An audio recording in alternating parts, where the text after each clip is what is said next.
Hello, good morning students. Today we are going to discuss about chapter 7 of civics, understanding marginalization. So in this chapter we will know about the marginalization. So now let's start our chapter. What does it mean to socially marginalize? कि जो socially रूप से marginalise होने का क्या मतलब होता है। इस चैप्टर के अंदर जब हम इसको रीड करेंगे तो हमें मार्जिनलाइजेशन के बारे में समझ में आता है कि मार्जिनलाइज क्या होता है। जैसे कि हम बोलते हैं अपनी जो नोटबुक होती है हमारी, जिसके अंदर हम अपना रिटर्न का वर्क करते हैं, तो उसके लेफ़्ट साइड में थोड़ी सी जगह जो होती है खाली होती है कि हमें इसके लिए मार्जिन छोड़ा हुआ है। तो इस तरह से समाज के अंदर भी कुछ लोग होते हैं जिनको मार्जिनलाइज बोला जाता है। ये वो लोग होते हैं जिनकी संख्या कम होती है, या फिर इनका जो पहनावा होता है, इनका जो टेस्ट होता है, इनके जो कस्टम्स होते हैं, वो आम लोगों से अलग मिलते हैं। जब आप स्कूल के अंदर या क्लासरूम में आप अपने किसी फ्रेंड को देखते हैं जो कि नेचर में, टेस्ट में, लैंग्वेज में वो आपसे अलग होता है, तो वो आप उसको मार्जिनलाइज समझ सकते हैं। तो इस तरह से इस चैप्टर के अंदर दो तरह के जो कम्युनिटीज़ होती है, दो तरह की जो ग्रुप्स होते हैं, उनके बारे में बताया है। तो यहाँ पर एक स्टोरी दी हुई होती है, आदिवासीज एंड मार्जिनलाइजेशन, आदिवासीज और मार्जिनलाइजेशन के बारे में। तो यहाँ पर एक फैमिली होती है दिल्ली के अंदर, सोमा और हेलन। वो रिपब्लिक डे पर परेड देख रही होती है टीवी पर अपने ग्रैंडफादर के साथ।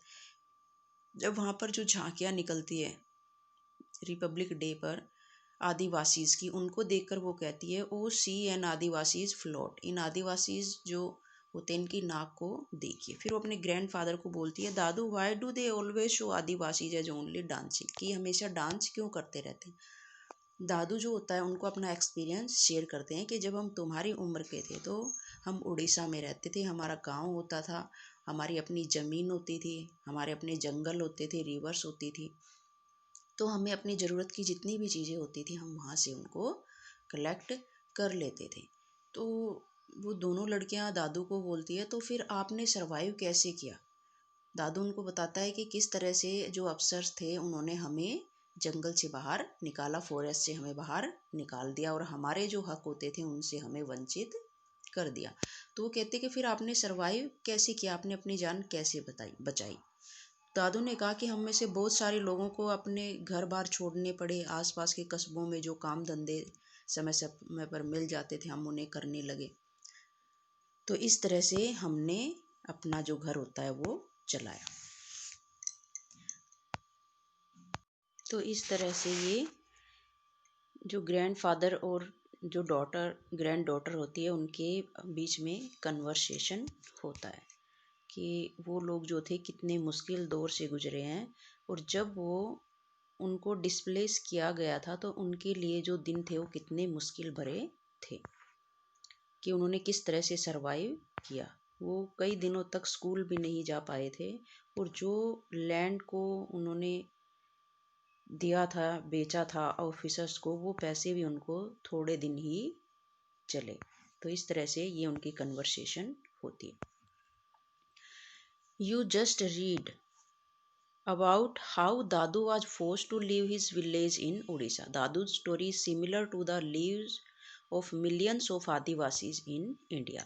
You will read more about the marginalization of this community in this chapter. तो आपने कभी अभी आपने पढ़ा कि किस तरह दादू को उड़ीसा का अपना गांव छोड़ना पड़ा। दादू की कहानी हमारे देश के जो लाखों आदिवासीज होते हैं उनकी कहानी से मिलती जुलती है। तो आगे हम जो चैप्टर होता है उसमें इनके बारे में पढ़ें। हु आर आदिवासीज, ये आदिवासीज कौन लोग हैं। Adivasis, the term literally means original inhabitants are communities who lived and often continue to live in close association with forest. आदिवासी जो वर्ड होता है उसका मतलब होता है कि जो ओरिजिनल इनहेबिटेंट होते हैं, कि मूल निवासी जहाँ के वो पैदा होते हैं। ये ऐसे कम्युनिटीज़ होती है जो फॉरेस्ट में रहते हैं और फॉरेस्ट के साथ ही जीते हैं, और आज भी उसी तरह से जी रहे। Around 8% of India's population is Adivasis, and many of India's most important mining and industrial centers are located in Adivasis areas. ज़्यादातर जो आदिवासीज होते हैं, इंडिया के अंदर भारत में लगभग 8% जो आबादी होती है वो आदिवासीज की होती है। देश के बहुत सारे जो महत्वपूर्ण जो माइंस होती हैं, जो इंडस्ट्रियल एरियाज होते हैं, उनमें आदिवासी इलाकों में होते हैं। तो ये एरियाज कौन कौन से होते हैं? Adivasi area Jamshedpur, Rourkela, Bokaro and Bhilai among others. Adivasis are not a homogeneous population. There are over 500 different Adivasis group in India. India के अंदर 500 से ज़्यादा तरह के आदिवासी समूह होते हैं। Adivasis are particularly numerous in state like Chhattisgarh, Jharkhand, Madhya Pradesh, Orissa, Gujarat, Maharashtra, Rajasthan, Andhra Pradesh, west Bengal and in the north east state of Arunachal Pradesh, Assam, Manipur, Meghalaya, Mizoram, Nagaland and Tripura. तो ये जो एरियाज होते हैं यहाँ पर आदिवासी लोग रहते हैं। State like Orissa is home to more than 60 different tribal groups. एक जो स्टेट उड़ीसा जो होता है वहाँ पर 60 डिफरेंट ट्राइबल ग्रुप्स होते हैं, उससे भी ज़्यादा होते हैं। Adivasi societies are also most distinctive because there is often very little hereditary के आदिवासी जो होते हैं, आदिवासी समाज औरों से बिल्कुल डिफरेंट दिखाई देते हैं, क्योंकि उनके अंदर जो ऊंच नीच का भाव होता है वो बहुत कम देखने को मिलता है। Among them this make them radically different from communities or is organized around principles of जाति वर्ना or those that were ruled by kings।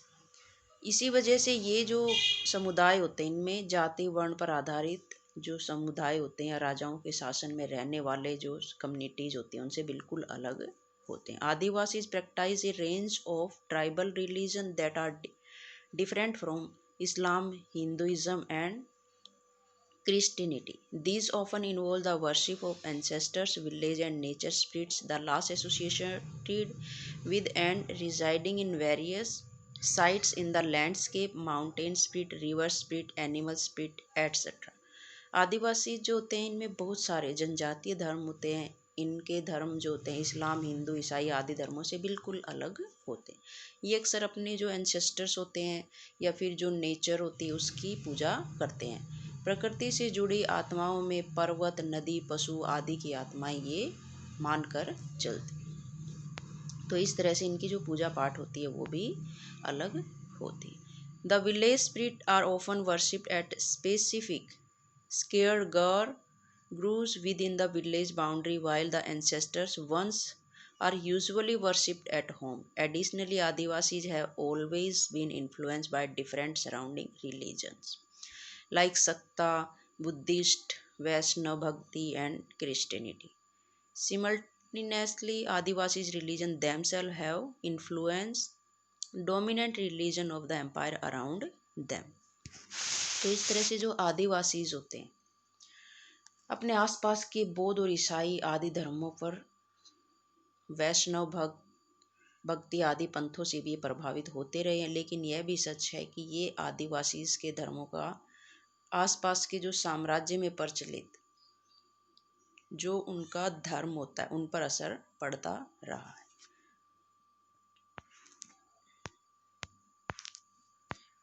Next होता है for example the Jagannath cult of Odisha and Shakti and tantric tradition in Bengal and Assam during the 19th century.